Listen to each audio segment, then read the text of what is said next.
From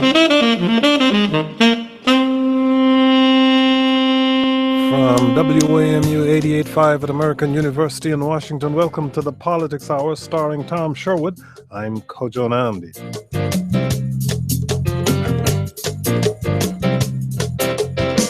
Tom Sherwood is our resident analyst. He's a reporter for NBC4 and a columnist with the current newspapers. Tom, we've got a lot on our plate today because with the upcoming Republican convention in Cleveland, we've got a lot of people to talk to who are on their way there. That's good, and I'll be there on Sunday for NBC4, but I'm anxious to hear what some of our guests have to say today about this convention. It's one of the most unique in American history, I think. One of the first people we'd like to talk to about that is John Whitbeck. He's chair of the Republican Party of Virginia. He will be joining us by phone from the airport. He's waiting for a plane even as we speak. Joining us in studio is Robert Sinners. He's a DC GOP delegate headed to the Republican convention in Cleveland. Robert Sinners, thank you very much for joining us. Thank you for having me today. And if you have questions or comments for Robert Sinners or John Whitbeck when he joins us, you can call 800-433-8850. You can send email to kojo@wamu.org. Watch the live video stream at our website, kojoshow.org, or shoot us a tweet at kojoshow.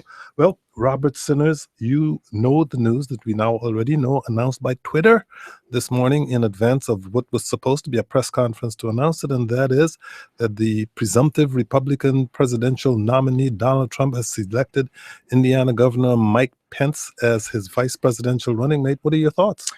My thoughts on Pence is that Pence might add a little bit of mainstream conservative values to the ticket. Right now, you have a lot of delegates like me that are very uncomfortable with Trump's impending nomination. I, as you know, was elected to serve as a delegate for John Kasich.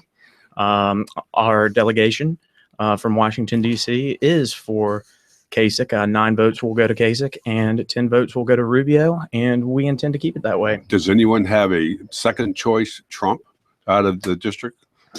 That, I can't. I mean, he is the nominee. He's the presumptive nominee. Are you going to support the nominee once you cast your vote?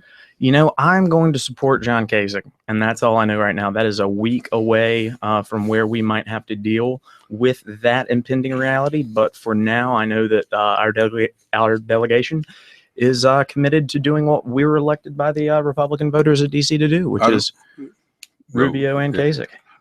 A lot of people may not know you. You're in commercial real estate in town. You ran for the Advisory Neighborhood Commission around U Street and in the 2nd Ward. You're from South Carolina, you just told me.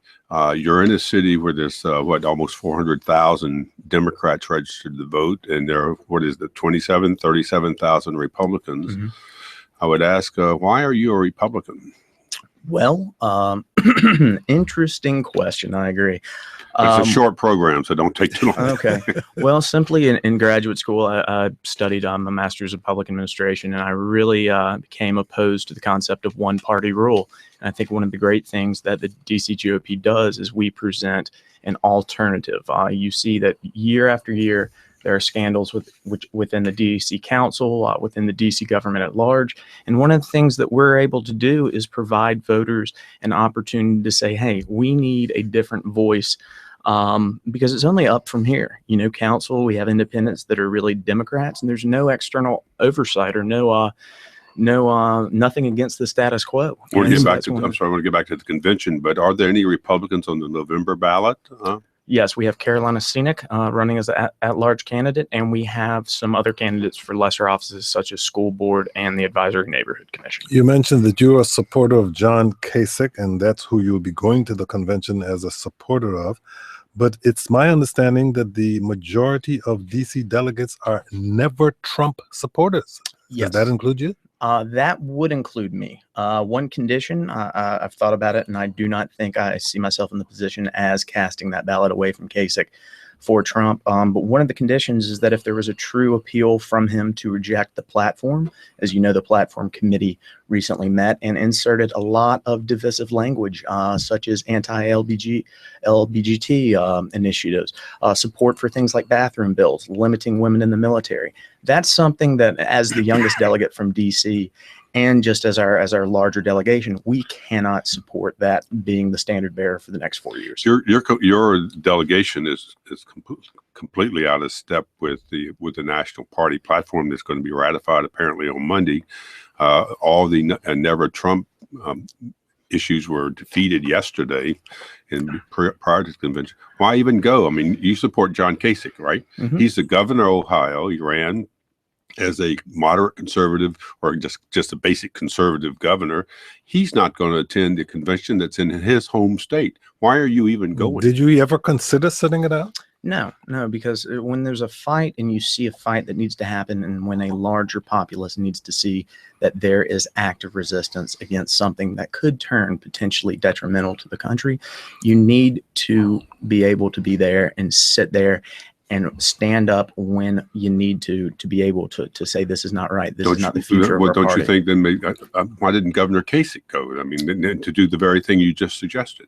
Well, I mean, from my understanding that he will be making an appearance and he will be around the convention. He has just truly not been invited by the powers that be, because Trump is very much in charge. And as you know, Kasich has not been a supporter. It's my understanding that we have John Whitbeck on the line now. He's the chair of the Republican Party of Virginia. John Whitbeck, thank you for joining us. How close are you to boarding your flight? About 20 minutes, my friend, just about to go. Well, we would like to know, what is your opinion of the selection of Indiana Governor Mike Pence as the running mate of the presumptive nominee Donald Trump, which was announced by tweet this morning? What do you think that would mean for the ticket's chances in the general election in the key state of Virginia? Well, I think it's a great pick. I think Governor Pence is one of the conservative movement's heroes. He's he has a good temperament. I think he's a good leader in Indiana. They've gotten a lot of good things done out there. I think he's going to be play very well in Virginia. He's the kind of leader that Virginians can get behind, and I think it will help us win Virginia's 13 electoral votes in November. Here's Tom Sherwood. Mr. Whitbeck, thanks for joining us. I know you're going to be on the plane. There was a hard-fought contest in Virginia. It seems, but certainly compared to our neighboring state of Maryland, that Virginia is trying to coalesce around the Trump candidacy, now the Trump-Pence candidacy. You have been working to unify the party. Are you making success compared to, say, Maryland, where the governor's not even going to the Cleveland? Well, I think Governor Hogan is in a different place. I mean, Maryland is not a red state. We're some people call us a purple state. I think we're a red state that just hasn't had its act together for the last few cycles. So, I think Donald Trump got huge numbers in Virginia Beach, and think about this: the 2016 primary, more voters showed up to vote in the Republican primary than in the history of the Commonwealth in either a Democrat or Republican primary. He's the kind of candidate that people can get behind and will get behind. I think we're going to win Virginia. Well, the dump Trump movement appears to be dead, at least as far as party rules are concerned. But is there any chance that there might be surprises at the convention next week? Are you expecting any? Are you anticipating any? I'm not anticipating any. I think that movement is dead. I think they had the time and it just didn't work out. In fact, it wasn't even close though. But I think overall, everybody's ready to move on and unite behind the nominee, and I'm not worried about any special super surprises like that at the convention. Tom Sherwood recommends you get a cell phone upgrade, but he also has another question. No, he's at Dallas. I'm sure there's interference. If you can be near a window, that'd be great. I do want to ask you, every national convention, as you well know, there's the local politics playing out, and in the state of Virginia, of course, there's a candidacy for governor. There came campaigns for governor already. How are you going to manage the state politics while you deal with the national politics? Well, everything that we're doing, that's the great thing about our Team Virginia program. It's the largest field program in the history of the party, and we're putting it together in 2016, and all the infrastructure we build is going to carry over into 2017. It's all going to be there for our nominee. So it's a perfect example of how the successive elections in Virginia, the off-year elections, actually help us win. And we're really excited about how 16 is going to help us win in 17. Are you going to be able to get Corey Stewart from Prince William County and Ed Gillespie to stand together in Cleveland? Absolutely. I think, Ed Gillespie has been a huge help to the party over the years. He's a former party chairman, so he understands the important role the party plays. And Corey Stewart is our Team Virginia co-chairman. He's also the Trump chairman, but he's also part of our overall field program. He's helping us with that along with former Governor Jim Gilmore. So both of those gentlemen, Gillespie and Stewart, know how important our state is, and they're upstanding guys, and they're going to stand with us, and it's going to be great. John Whitbeck, thank you for joining us. Thank you, guys. Thank you so much. Have a great John flight. Whitbeck is chair of the Republican Party of Virginia. You're listening to the Politics Hour, where Tom Sherwood is our resident analyst. Our guest in studio is Robert Sinners. He's a DC GOP delegate headed to the convention in Cleveland. If you have questions or comments for Robert Sinners, give us a call at 800-433-8850. There was an issue with another DC GOP delegate, Rena Shah Barara, who has been outspoken in her opposition to Donald Trump, and she was bumped off the delegate list for supposedly not being a DC resident. She has since been reinstated after filing a protest with the RNC. But Robert, do you know what went on in that case, and was reinstating her in any way connected to the push to force an open contest at the convention, which failed yesterday? Honestly, I'm not too sure about the consequences or what surrounded that, but I am aware that she was not a DC resident, and therefore, as one of the fundamental platforms to become a delegate is that you have to be a resident and a registered voter within the District of Columbia. Why did the Credentials Committee change its mind then? I have actually not read that decision, Okay. and I'm not aware of the results. Well, the Republican National Committee criticized the DC GOP for not following standard protocol in assessing her residency, because apparently the DC GOP relied on a report from a Breitbart report from the Breitbart website. Do you have additional evidence besides that report that she's not a resident of the District of Columbia? Again, I was not involved in those proceedings, so So how do you know she's not a resident? By the report that was issued from the leadership of the party, and that's as What long are as it goes. what are with me. DC's rules for how delegates vote? Are you obligated to vote for the primary winner Obligated to vote for the primary winner? at the convention? At the convention, we are bound to vote for which candidate we were on the ballot for. I was a Kasich delegate, and I think of the delegates that did prevail, they were Rubio or Kasich. There were a couple that were Rubio supported delegates and have to vote, Kasich supported delegates that have to vote Rubio due to the fact For the that first vote, and for then the first vote, and okay. then we're free, and then we're unbound after that. Can we expect the Republicans? I don't think anyone thinks that the Republicans will carry the District of Columbia. Can we expect the DC party to use its influence, money, connections, contacts to campaign in Northern Virginia and possibly in Maryland, primarily in Virginia, to help swing Virginia to the Republicans? Or will you try to, I don't know what you call the effort, if you try to do it in the district, try to, in fact, get a competitive race going in the district? I know that our focus after this, I know my focus after this will be to elect local candidates. And organizations that I've been involved with, the DC Young Republicans and other organizations that have a libertarian or conservative leaning, will be working in Northern Virginia and Southern Maryland to really elect some of those candidates and get the conversation going. Because one of the biggest fears coming out of this is that what I've heard from the presumptive nominee is really a monologue, whereas I know local Republicans are more interested in forming a dialogue.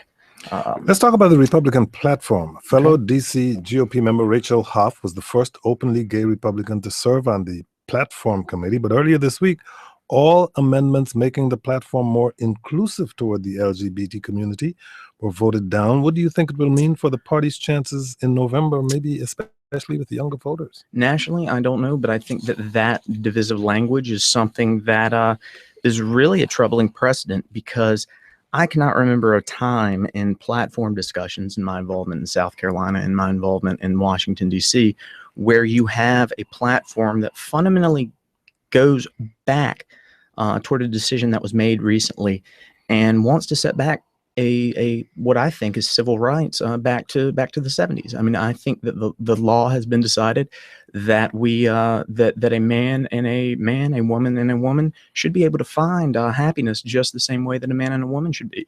And I think that it's a fundamentally troubling precedent that a platform has been set that wants to scale that back. I think that when I think of the fundamental values of the Republican Party, freedom, the ability to choose your own destiny, that just goes against that 100%. And I think it's a very troubling precedent. And I know that I will be pushing to adopt the minority report that was issued by two of our members of the platform committee, Rachel and Chip Nottingham. I should mention that Rachel Hoff is going to be our guest here on Monday. We'll talk with her by phone from Cleveland. Huh? After the 2012 election, the National Republican Party did a thorough study and said it needed to change its ways. It needed to open itself more to minorities, particularly Hispanics. It needed to do a number of things to move forward. Essentially, none of those things have happened. You now have a nominee who has aggravated and many people say has insulted Hispanics, women, others. Do you anticipate, are you just blindly hoping? What gives you any hope that after this election, should Donald Trump lose, that the Republican Party will try to right itself again? And what happens, in fact, if he should win? It would seem to me that you'll be even further outside the orbit. Well, I mean, both parties have been going outside the center for years now. And I think you're going to see a rubber band effect. That rubber band is going to stretch and eventually it's going to snap. And I think that when you look at the DNC convention in 2 weeks, I think that you're going to have some language that pushes the platform farther to the left, whereas you're witnessing the RNC pushing the platform farther to the right. And I think that come November, you're going to see a fundamental wake-up call to where we need to be back to the center, be looking to attract crossover voters more than we're doing, and really be able to get back into the mainstream. I mean, if you look at the statistics, a majority of Americans approve of gay marriage. The bathroom bill issue was supported, was inserted into the platform. That's not even a real issue. That's chasing windmills. And I think that you're going to see after the effects of this convention in November on both sides of the political spectrum, I think you're going to see a push towards the center again. What's the relationship between the local Republican Party members and the national GOP? Or put it another way, when Tom Sherwood comes looking for you on the convention floor, will he have to look behind some large pillar or someplace under the stage to find where the DC delegation is? No, we'll be right on the floor with everybody else. But one of the things— Do you know yet where your location is in the Quicken Loan Arena or whatever it's called? We are in the back of the floor. We are. But on the floor? I do believe on the floor or in the 100s. We are not pushed. Well, that means you probably won't be able to see the stage because you'll be behind all the cameras. Well, you know, the location on the floor is not the concern. It's what we're doing behind the scenes to make some things right. What's that saying? You are where you sit? Tom mentioned that you ran for ANC of your neighborhood back in 2014. Did you think party affiliation had anything to do with how you fared in that race? Well, I know that in that race, first of all, ANC is nonpartisan, and it was an open seat. But one of the things is that my challenger, Nicole Mann, who is a great advisory neighborhood commissioner, has done a great job in the past 2 years. She had been involved and had the support of the outgoing chairman as well as some of the local Democratic establishment, whereas I didn't. But I ran a very hard race. It was within 11 points. And, you know, I did what any good candidate would do. I knocked on every door in the district, had flyers, had signs, and was able to answer any interview request that I got. And I think I attracted a lot of people. I had some people come to me election day that says, I had never voted for somebody that's a Republican, but I voted for you because you're responsive. Okay. Well, the Advisory Neighborhood Commission, it's for people who don't live in the city. Every about 2,000 people in the city and the neighborhood get to elect someone to represent them on community organizations, advisory neighborhood commissions that kind of guide, and there's like 37 of them around the city to guide people, the government, what to do. Do you anticipate you'll run for office? Are you preparing to run? I'm not preparing to run this cycle, but I'm staying. Well, it's too late to run for involved. this cycle. Well, it's not. You can pick up petitions last week, and the petition getting processed is not in until the end of the summer. Well, I've thought about it. pretty quick. All right. One of the things you mentioned is that you are the youngest member of the DC delegation. I'm absolutely surprised that Tom Sherwood didn't ask you exactly what your age is. I'm 28 years old. And how do you know you're the youngest? I go to the delegation meetings, and I can tell you hands down that You're the youngest. Oh no, you're the youngest in the DC in the delegation. DC. I'm not the in our youngest country. delegate, not in the Let the record show that Tom Sherwood is the only person who can ask a follow-up question to what your age is. Robert At my age, I'm very sensitive to age questions. I think they all should be asked. Robert Sinners is a DC GOP delegate headed to the Republican convention in Cleveland. Thank you so much for joining us. Thank you very much.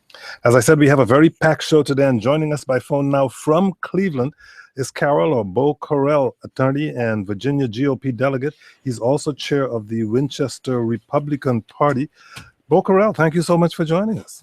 Thanks for being here. Former chair. Former chair. You are part, however, currently of the Free the Delegates push at the convention, which would have been the last chance to deny Donald Trump the presidential nomination. The Convention Rules Committee voted yesterday on this. It failed. Can you talk about the conscience clause at the heart of this and about what happened yesterday? Sure, absolutely. Well, there was a understanding that the rules allowed for unbinding in any event. And in fact, if you look at the historical trend, only once since 1880 have national delegates been bound by national party rules. And the other was 1976 with President Ford. And now we have learned last night that the RNC insider class has done the exact same thing since 1976.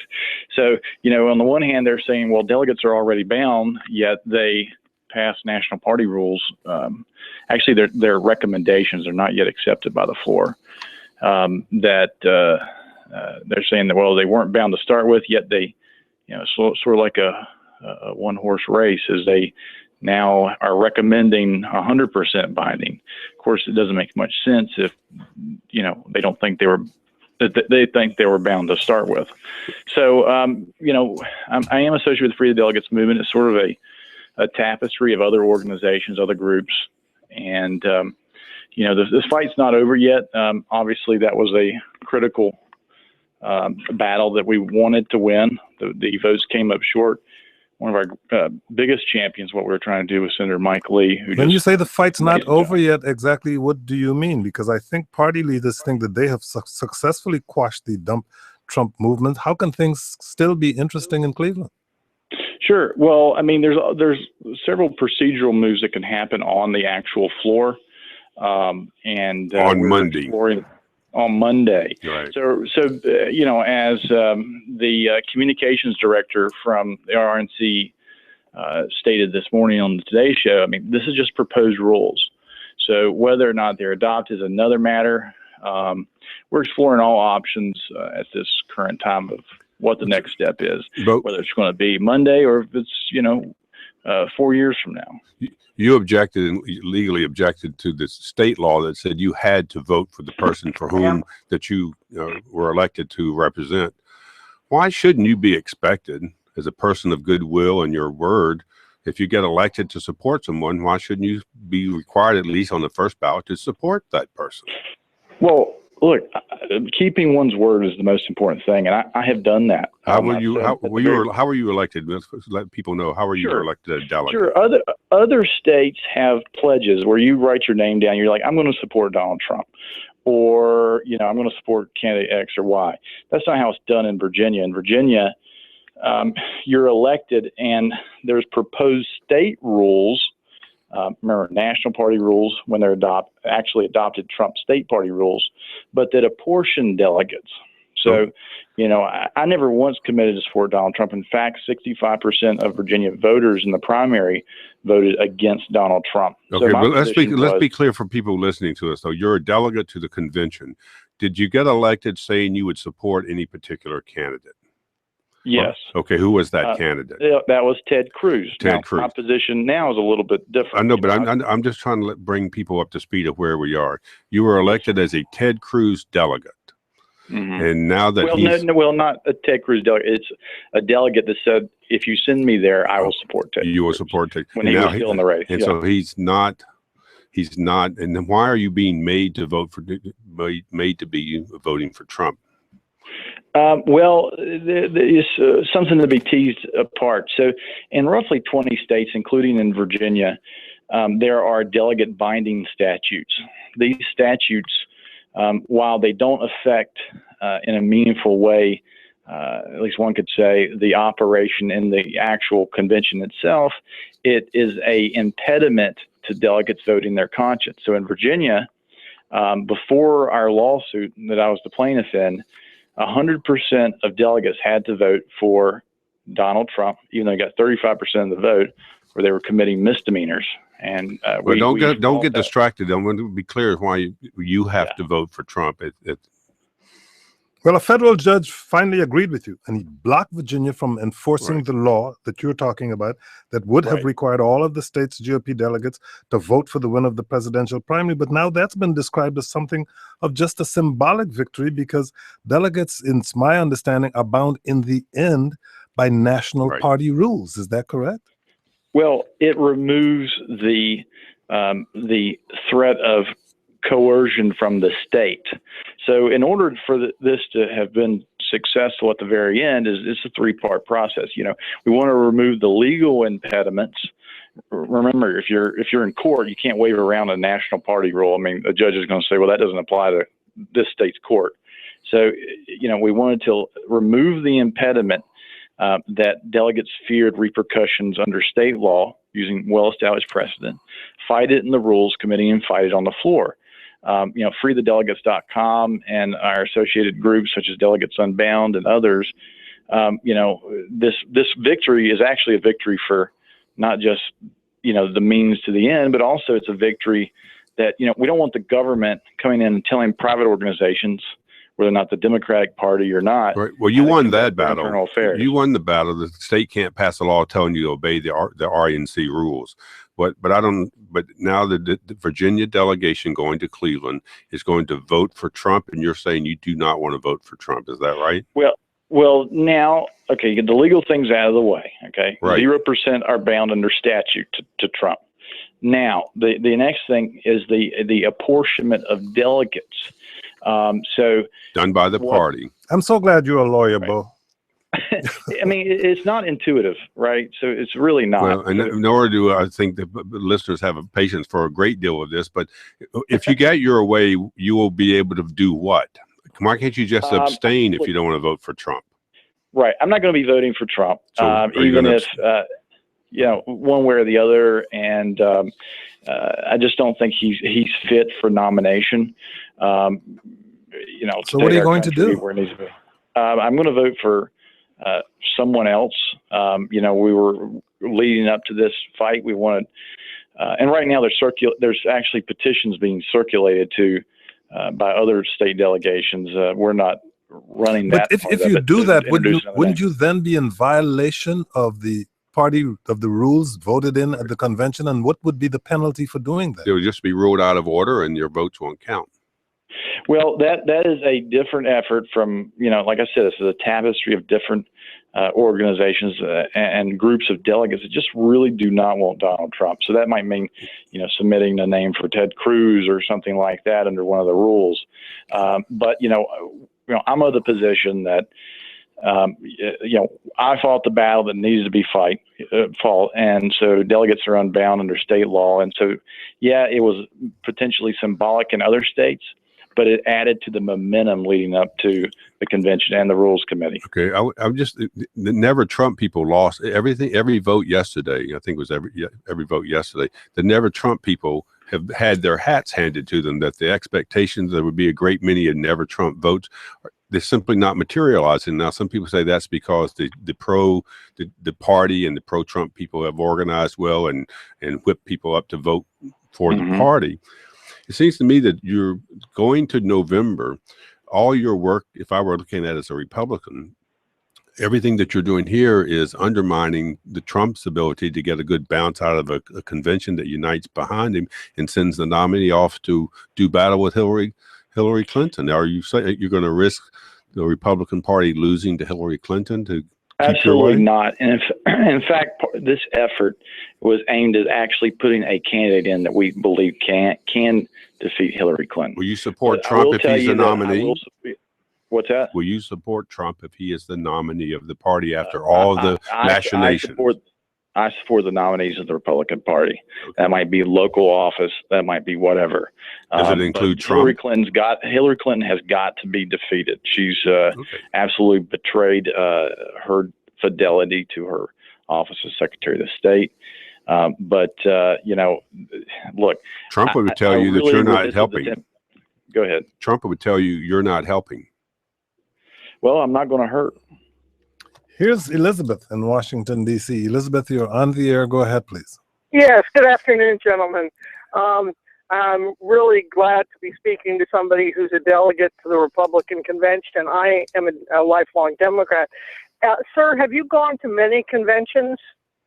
This is my first national convention, but I've been to state and local stuff. Well, I'm old enough to remember the 1968 Democratic Convention in Chicago, where there was chaos in the streets because of a lot of war demonstrators and Mayor Daley's cops. There was chaos inside the convention. And you're expecting that there are likely to be demonstrations in Cleveland also, and you'd like to know what's likely to happen there? Well, I'm interested to, usually when you watch a Republican convention on television, it's all happiness and light and a really good production. But do you think there's going to be unease, disruption within the hall by delegates? And do you have any idea what you guys are going to be looking at that the media will be covering in the streets of Cleveland? Sure. Well, I can't really speak to what's happening outside. I do expect. Now, remember, this isn't necessarily anti-Trump. What we had here was GOP insiders strong-arming the delegates at large come Monday in their Rules Committee, with very little precedent since 1880. So what you're going to see is I expect huge dissatisfaction. They want a very nice televised event. While I'm not organizing anything, I certainly know that other factions are really, really displeased with the strong arm tactics utilized by RNC insiders. So you're suggesting that there may not be a very nice televised event? Well, who knows? You have a lot of pent up anger by the grassroots being really, a lot of times in reasonable debate, you allow the minority at least the ability to express their standpoint in a great fashion, even if they're going to not be triumphant in the end. Here we had just a shuddering of the right of RNC delegates and their right to at least be heard on some topics. Well, you said this wasn't particularly anti-Trump, but when you call yourselves never Trump, I think it seems somewhat anti. But the Democrats on the House floor sat in on the House floor and at the well of the House and tried to demand a vote on gun matters. Do you anticipate that, as the caller, the lifelong Democrat said, do you anticipate? Not that you'll do it, but do you anticipate that there will be disruptions on the floor that will make the Republican Party look not organized and hurt its chances in November? Well, look, I think this is more of a dissatisfaction with how people were strong-armed in a method that has very rarely been seen before. So how that will manifest itself, I can't tell you. But I will tell you that, Republicans in general, myself, we like to follow the rules. We want input on the rules. But, I don't anticipate type of civil disobedience that is seen. You personally are not going to do that? No, I'm not going to be sitting down in front of Paul Ryan. I might yell at him, but that's about it. Okay. Carol Bocarell is an attorney and Virginia GOP delegate, former chair of the Winchester Republican Party. He is in Cleveland, where he joined us by phone. Thank you very much for joining us. I really appreciate it. Love your show. Thank you. Also joining us from Cleveland now is Joe Cluster. He is the executive director of the Maryland Republican Party. Joe Cluster, thank you for joining us.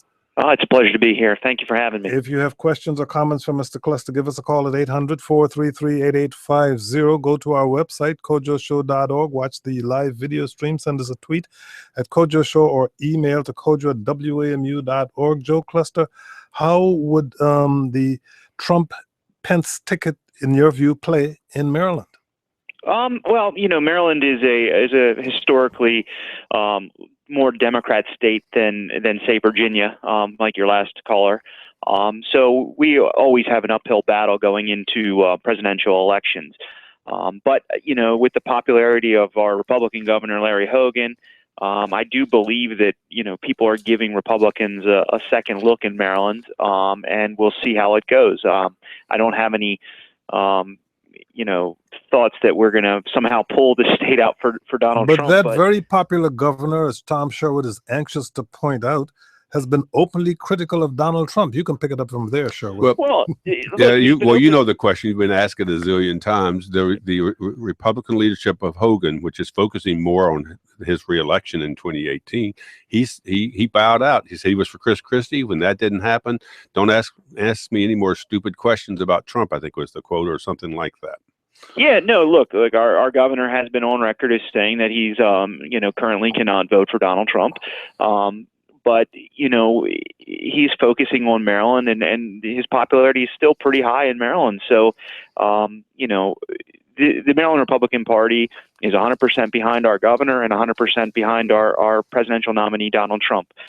Sometimes we can, support two candidates who might not see eye to eye, but look, the Maryland Republican Party and the delegates here in Cleveland are very excited to be here for Donald Trump, and they're very excited to work for the Republican Party in Maryland. And when the governor's reelection comes, I truly believe that they will be there for our Republican governor too. Do you think Pence helps the Republican ticket? I think it does. It brings a governor with experiences of managing a state to be right-hand man for Donald Trump, who is a great manager of businesses but has never been involved in government. So I think it delivers a strong social conservative, who can bring a lot of the Ted Cruz people into the fold. And he's going to be there to help Donald Trump understand the nuances of government when Donald Trump becomes the next president of the United States. The Maryland Republican Party largely is, I would say, moderate conservative moderate. As you go around the state and you see what's happening, do you get a sense people listen when Trump says he's going to build a wall, or when he wants to, as Newt Gingrich said this week, let's ask every Muslim in the country if you follow Sharia law, and if you do, we're going to deport you. That kind of edge to the national politics, does that undermine your ability to build the party in Maryland, or do you go along with it? Well, I mean, look, there is merit in what they're saying. Look, we have an illegal immigration problem in this country. And we have a problem of domestic terrorism. Also, I think they need to choose their words, a little bit more carefully, not to alienate, hardworking Hispanic Marylanders who will give Republicans a vote every once in a while, or Muslim Americans who are willing to work with the Republican Party on certain issues. I truly believe there's an issue that they're hitting at. I just hope that they don't alienate people by being a little too strong with their message. But their message is resonating with voters because it needs to be talked about. We need to talk about illegal immigration, and we need to talk about terrorism that's going to hit our shores and has hit our shores recently in San Bernardino and in Orlando. You said that Maryland Republicans were 100% behind Governor Hogan and 100% behind Donald Trump, but I was led to understand that the governor's outspoken comments may have caused a split in the Maryland Republican Party. Well, only in the media. So, I mean, the governor was walking in the Dundalk parade the other day, and Dundalk's a very blue-collar area that the governor got about 74% in, and is a huge Donald Trump area. And they were totally excited to see him. They were happy he was there. Look, the Maryland Republicans understand what this governor is doing for us in this state. This is the first time that, you know, Maryland has actually stopped some of the progressives' ideas going through Maryland, actually cutting some of their taxes, some of their fees, some of their regulations, and making Maryland more open for business. I think the people will give him a pass on his non-support of Donald Trump. Yeah, that was Governor Hogan's campaign thing, that he would cut back on all these fees and different things, and he's done that. He's succeeded against the Democratic legislature. Now, he's definitely doing what he's promised to do. You have not, you know, you really haven't spent any time, as most Republicans do, attacking Hillary Clinton. Would you like a moment for that? Well, look, I've always been an ABC voter, anybody but Clinton, you know, and in this country, you know, we are going to have the option of either voting for Hillary Clinton or Donald Trump. I understand there are third-party candidates running, you know, with the Libertarian ticket and the Green Party ticket. But when it comes down to it, this is a two-party country, and we have to decide who we would want to vote for, and that's either Hillary Clinton or Donald Trump. And, you know, I can look at Hillary Clinton and see years and years of being the inside Washington person. And I think people are tired of having the insider being elected. You look at Maryland, we had a total outsider win our governor's race. And I think Donald Trump is you know, the quintessential outsider running for president. And, you know, I hope the voters of Maryland and the country, you know, realize that these DC insiders are starting to destroy our country, and we need to take it back. Here's John in Washington, D.C. John, you're on the air. Go ahead, please. Thank you, Kojo. My question really relates to the conscience clause, and I'd really like to understand how bound these delegates really are. What if it's discovered that a candidate is a racist, and it's undisputed? They got him on video. He's got membership to the Ku Klux Klan.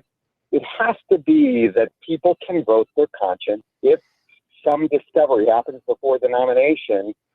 Otherwise, it's sort of like a dead letter. We're forcing people to vote for someone who's unelectable. There has to be. So I don't know if any of your guests are able to talk about this, but to me, there has to be some basis to allow delegates, if someone's charged with a crime but not yet convicted, to say, I can't support that person. And what impact have the rule changes that were discussed earlier on your program had on the ability of people to vote their conscience? Joe Cluster, what's your view of the conscience clause? So every 4 years, the Maryland Exec Board, which is all our county chairmen and our elected executive board, vote on our rules that we bound and that we determine how our convention delegates are bound. We have to submit that in October of the year before the primary, okay? And if we change our rules in any form or fashion, we will be docked delegates, okay? The RNC takes our rules and says, this is how your delegates are bound.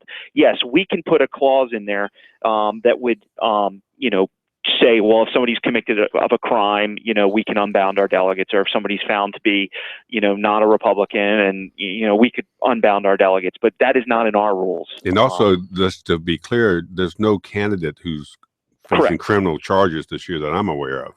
Right. Or, you know, been a member of the Ku Klux Klan. That's so. right. Here is George in Woodbridge, Virginia. George, you're on the air. Go ahead, please. Thank you, Kojo. I don't know if you're the person from Virginia, the delegate is still there, but no. The other gentleman from Maryland might answer my question. I understand his concern and his initial support of Ted Cruz. And when Ted Cruz lost, he went all the way to court to get some of their, whatever it is they're arguing about. That was Bo Carell that we spoke with earlier, yes. Right. He lost. Okay. And then you can continue to have your fight at the convention, but at the end of that meeting, if there is a Republican nominee, he should support that nominee 100%. Otherwise, he has no business being a Republican or trying to still get Ted Cruz, who has lost, to be his next nominee. I just don't understand that. Mr. Cluster. Mr. Cluster? Yeah, so full disclosure from my side of view, I was a Rubio supporter. But I've always been an ABC voter, anybody but Clinton. And as soon as our nominee was chosen, that was who I would support 100%. I really believe that the Republican Party is a party made up of individuals. which is a good thing. We're not a collective like the Democrat Party. Bernie Sanders is part of the collective. He talked about how bad Hillary Clinton is, but as soon as he had his chance, he became part of the collective and endorsed the nominee. I like the individual. I don't understand the distinction you're making. I don't understand the distinction you're making between. I'm trying to say that I love the individualness of the Republican Party to our detriment. Sometimes it hurts us. Okay. Well, sometimes Republicans being for or against Republicans hurt us. But that's what's great about our party is that we allow the individual to flourish. We don't just sit them in a corner and say, you will do X, Y, and Z. My job as the executive director of the Maryland Republican Party is to try to get as many Republicans in the state of Maryland to support our nominee and get him elected. Yeah. I will do that. But, I am not going to sit here and criticize somebody who says they cannot vote for Donald Trump. That is their choice. That is their opinion. And that is their duty as a citizen and as a Republican. So, I, as an individual, back Donald Trump 100% and will do what I can to get him elected. On that basis, we talked about the governor and the lieutenant governor not going, and your Senate nominee, Kathy Saliga, is not going to be going to the convention. But on a broader picture, as you look to winning the White House back and keeping the Senate, the Bush family, complete Bush family, not going. Mitt Romney, your nominee in 2012, who you supported, not going. John McCain, who you supported, I presume, in 2008, not going. Who has endorsed Trump, though? Endorsed him, but it's not going because he's got a tough fight. Marco Rubio was going to go, was going to appear at the convention, at least go, but he's now not going because he's running for the Senate. John Kasich, the governor of Ohio, he has said he's not going to go. He's certainly not speaking. Lindsey Graham, an outspoken anti-Trump person from South Carolina. 7 senators, at least 7 or 8 senators on the ballot this year, Republicans, are not going to go to the convention. It seems to me that makes your job that much harder. It does. I mean, I will not be. I'm not going to say a lie here and say when the governor came out and said that he wasn't supporting Trump, my phones didn't ring for a couple days straight about people who were upset about it. But it comes down to what I think makes the Republican Party a great party is that we're a party of individuals. We believe in the power of the individual. We support the person, who they are, not based on what we think they should be, unlike the Democrat Party, who puts everybody into a category and says you will be this person. Is Governor Hogan, and how much support has Governor Hogan lost among Republicans in terms of his reelection bid, given his strong stand, if any? Well, I don't know because he's not running this time around. We will see in 2018. We will see if Republicans, hold it against him. For doing what he's done, but I don't see that happening because Republicans in Maryland, we very seldom win. We've had 2 Republican governors in the last 50 years, and I really believe that the Republicans will understand that reelecting Larry Hogan is the most important thing for the Republican Party in Maryland. It will change Maryland for the next 20 Well, to 30 there are other years. things that are important to the Republican Party in Maryland. Maryland's famously geographically challenged congressional district map was challenged in court Tuesday by an American university law student who says the boundaries violate the First Amendment rights of Republican voters. The case had been thrown out but was revived by a Supreme Court ruling, so it goes back again. We know what you're hoping will happen, but what do you think will be the outcome this time? What do you think will be different this time? Well, I don't know what the outcome is going to be, but the way we can change those congressional districts is reelecting Larry Hogan, because then he will be responsible for drawing fair maps. And he's already said he would leave it into the hands of the independent commission to draw those lines. That is why I say Larry Hogan's reelection is so important, because if you want to change those gerrymandered congressional lines, you need to vote for Larry Hogan in 2018. I'm not putting my hope and faith in the court system because somehow they never see anything wrong with what the Democrats do in gerrymandering. But in cases like Virginia, North Carolina, Texas, they always find something wrong with what Republicans done.